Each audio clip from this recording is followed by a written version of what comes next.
മാന്യ സദസ്സിനു വന്ദനം. ബഹുമാനപ്പെട്ട അധ്യാപകരെ, പ്രിയ കൂട്ടുകാരെ, ഞാൻ ഇന്ന് ഇവിടെ പറയാൻ പോകുന്നത് വായനാശീലത്തെക്കുറിച്ചാണ്. വായനാശീലം എന്ന് വച്ചാൽ പുസ്തകം വായിക്കുക എന്നാണ്. അറിവിനും ആവശ്യത്തിനും അനുസരിച്ചുള്ള പുസ്തകങ്ങൾ ക്രമപ്പെടുത്തി വായിക്കുക. കയ്യിൽ കിട്ടുന്ന പുസ്തകങ്ങൾ, മാസികകൾ, നോട്ടീസുകൾ എല്ലാം വായിക്കുക.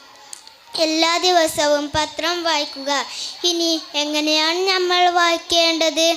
വരികൾക്കിടയിൽ വായിക്കുക, വാക്കുകൾക്കിടയിൽ വായിക്കുക, വീണ്ടും വീണ്ടും വായിക്കുക. വായിച്ചത് മനസ്സിലിട്ട് വിസ്തരിക്കുക.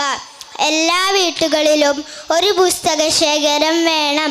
കഴിവിനനുസരിച്ച് വായിക്കണം. വായിച്ചു വായിച്ചു കഴിവ് വർദ്ധിപ്പിക്കണം. വായിച്ചാൽ വളരും, വായിച്ചില്ലേൽ വളയാം എന്ന് കുഞ്ഞുണ്ണി മാഷ് പറഞ്ഞിരിക്കുന്നു. എല്ലാ കൂട്ടുകാരും വായിച്ചു വളരട്ടെ എന്ന് ആശംസിക്കുന്നു. ജയ് ഹിന്ദ്.